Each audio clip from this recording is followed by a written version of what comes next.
Hey guys, welcome back to our channel. So if your Windows apps aren't opening, you can often fix them by repairing or resetting them through your system settings. Here's how to do it.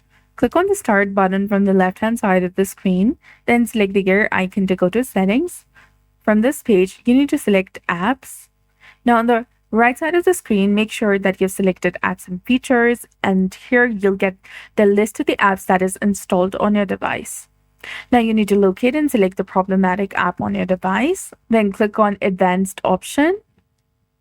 Here, scroll down and you'll get the section of Reset with the options Repair and Reset. First, go ahead and try repairing this specific application when it's not working. And if that does not work, you can go ahead and click on Reset.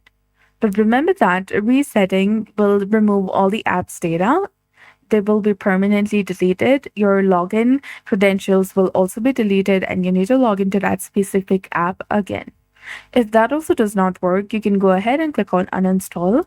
And once it is completely deleted from your device, you can reinstall it using the Microsoft Store or from the Google Chrome by going to its official website. So that's it. I hope you found this video helpful. If you did, please like, share, and subscribe. Thanks for watching. We'll see you again in the next one.